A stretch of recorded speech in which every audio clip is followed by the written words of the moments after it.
Hello दोस्तों, स्वागत है आप लोगों का दीपक क्लासेज के यूट्यूब चैनल पर।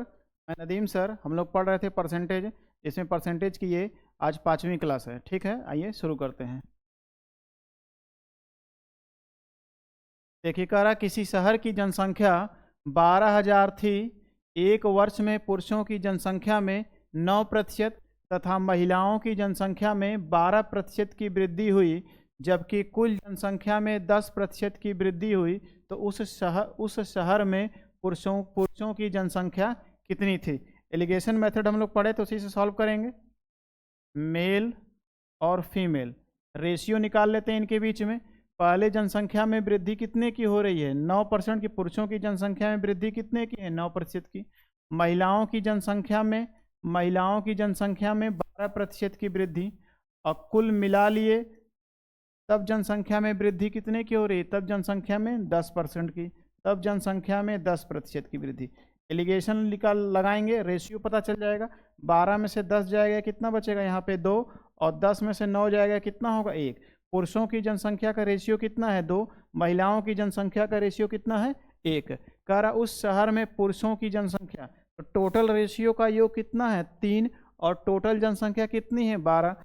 टोटल जनसंख्या कितनी है? 12। तो पुरुषों की जनसंख्या बताना है, तो पुरुषों का रेशियो कितना होगा? 2/3 इंटू टोटल जनसंख्या। टोटल जनसंख्या कितनी है? 12,000। 3 से कटेगा 4 बार में, गुणा कर लेंगे। 4,000 का 2 में गुणा करेंगे, 8,000। पुरुषों की जनसंख्या पूछा, पुरुषों की जनसंख्या कितनी होगी? 8,000। ऑप्शन नंबर कौन सा सही है? ए वाला। ठीक है। कह रहा कि शहर की जनसंख्या 12,000 थी। एक वर्ष में पुरुषों की जनसंख्या में 9% तथा महिलाओं की जनसंख्या में 12% की वृद्धि हुई, जबकि कुल जनसंख्या में 10% की वृद्धि। एलिगेशन लगाए, पुरुषों की जनसंख्या कितनी थी? 9%। महिलाओं की जनसंख्या में वृद्धि कितने की? 12 की। और टोटल जनसंख्या में 10%। एलिगेशन लगाएंगे तो मेल, पुरुष और महिलाओं की जनसंख्या में रेशियो पता चल जाएगा। पुरुषों का रेशियो कितना है? 2। और महिलाओं का रेशियो कितना है? 1। सॉल्व कर लेंगे। 2/3 इंटू कितना होगा? 12,000। ठीक है, आइए नेक्स्ट क्वेश्चन देखते हैं। सेम टाइप है। कह रहा है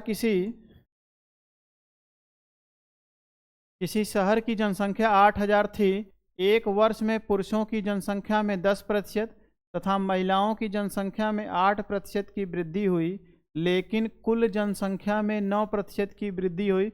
तो उस शहर में पुरुषों की जनसंख्या कितनी है? मेल कितने हैं?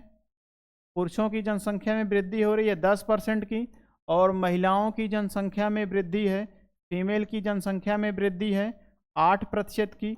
और टोटल ओवरऑल मिला के वृद्धि कितने की हो रही है? 9% की। एलिगेशन लगाएंगे, यहाँ पे कितना आ जाएगा? 1। और यहाँ पे फीमेल का रेशियो कितना होगा? 1। पूछ रहा है पुरुष की शहर में पुरुष की जनसंख्या कितनी है?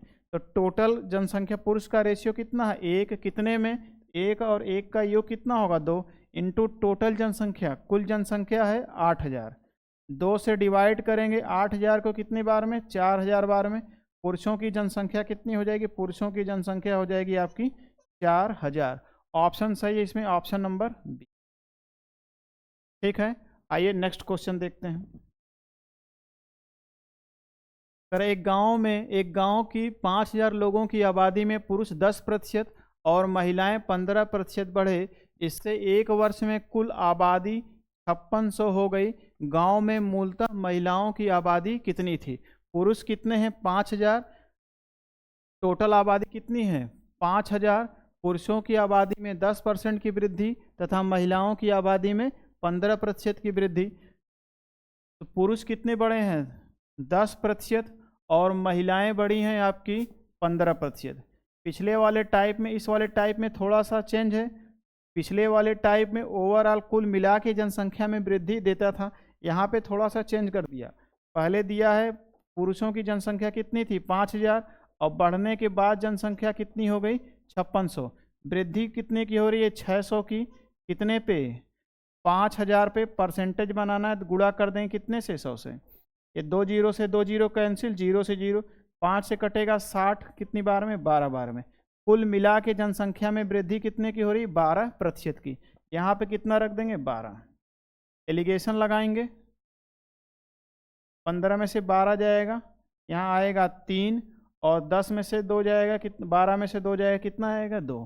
कह रहा है महिलाओं की जनसंख्या, तो महिलाओं का रेशियो कितना है 2, कितने में टोटल योग 2 और 3 का योग कितना होगा 5, और इंटू कुल जनसंख्या, कुल जनसंख्या है आपकी, कुल जनसंख्या है 5000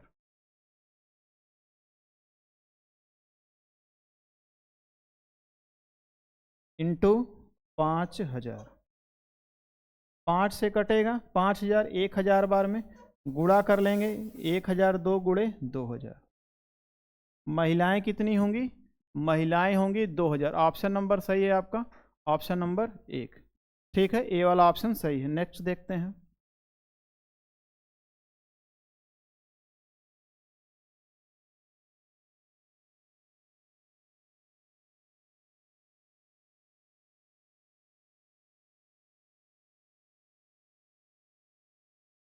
देखिए, जरा किसी परीक्षा में पास होने के लिए न्यूनतम आवश्यक अंक अधिकतम अंकों का 40% निर्धारित किया गया।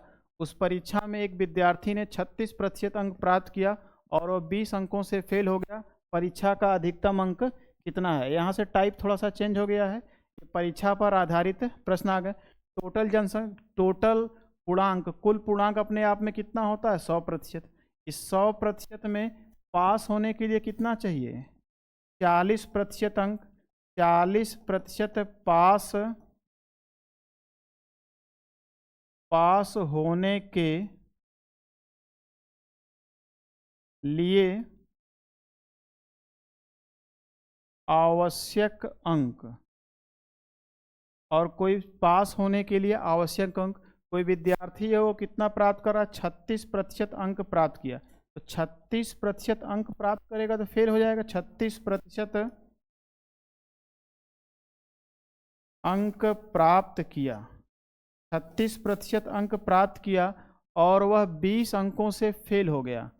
20 अंकों से क्या हो गया फेल, 20 अंकों से फेल हो गया। पास होने के लिए चाहिए 40%, प्राप्त कितना किया है 36% और 20 अंकों से फेल हो गया।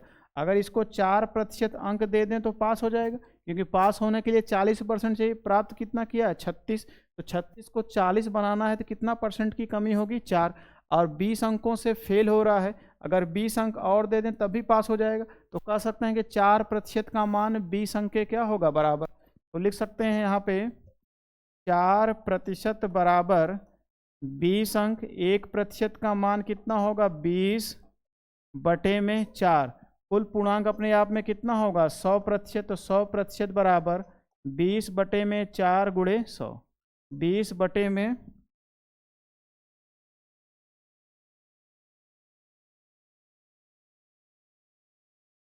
20/4 और गुणे 100।